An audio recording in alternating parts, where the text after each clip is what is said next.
I'm Dolores Stankelpuss, and welcome to a special episode of The Nurses. I'm here with diabetic specialist Billy Jo Jenkins, and she's here to discuss type 2 diabetes. I would also like to give a huge warm welcome to my brother, Jarvis Stankelpuss. Woohoo! I'm on the move, too! Sister, it's nice to see you. Careful of my candies. Oh, dear. Hello. So, we're discussing type 2 diabetes today. What do you have to say, Miss Jenkins? Type 2 diabetes is common in overweight individuals, specifically those with abdominal weight. The camera puts on 20 pounds. Seriously. My doctor says I have something called prediabetes. So I know I'm going to get it anyway. Actually, it is preventable. Prediabetes occurs when the blood glucose levels are higher than normal, but not too high for you to be diagnosed with type 2 diabetes. That's that. Because my doctor, he told me that I should get more exercise and probably start losing some weight.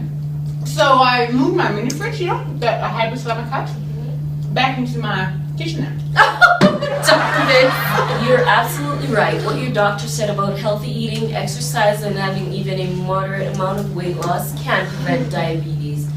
Our body needs fuel to function properly.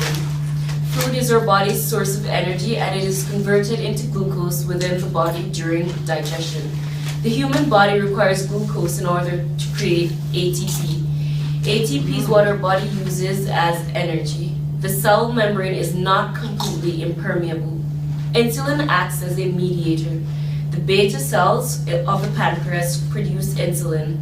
Type 2 diabetes begins with what we call insulin resistance.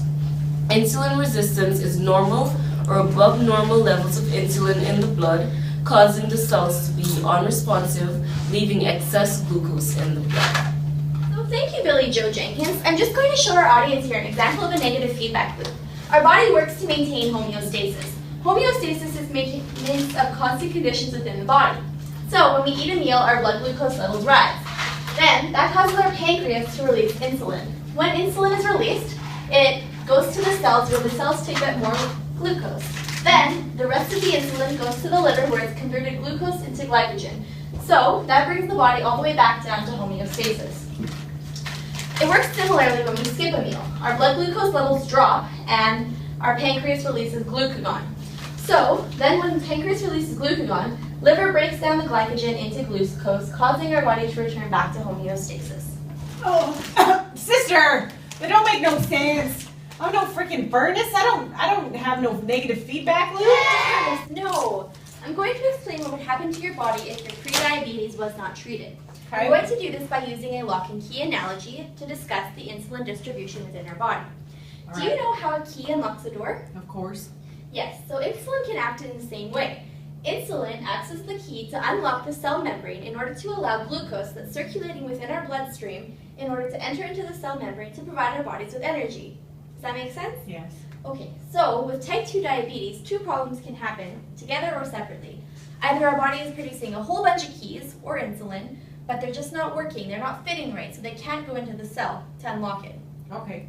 Or we're not producing enough insulin. So our beta cells are getting really fatigued and they're tired and they just can't produce enough insulin that our body needs in order to have energy.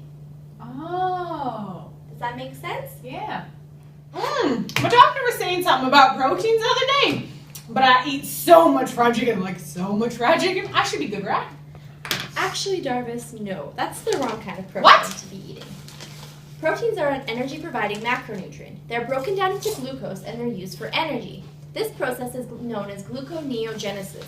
The protein in your diet is broken down into glucose and it is rapidly stored as glycogen in the liver, as we discussed earlier with the negative feedback loop. Glucose is released when your insulin levels or your glucagon levels are elevated. Glucagon, that's it. I've never been buying glucagon. Do I find that in the spice aisle? Not quite, Jarvis. Jarvis, I'll explain it to you later, okay? Okay. All right. Risk associated with type 2 diabetes are hypoglycemia and hyperglycemia. Your blood glucose should be kept at a range, not too high and not too low. The normal blood glucose range is between 4 to 7 millimoles per liter. Hyperglycemia occurs when your blood glucose is too high and can lead to complications in the eyes, kidneys, nerves, and blood vessels. whereas hypoglycemia is when your blood glucose is too low and can cause confusion, dizziness, fainting, or coma. Well, that's all we have to talk about today, folks. I just want to give a huge warm thank you to Miss Billy Joe Jenkins and my brother Darvis.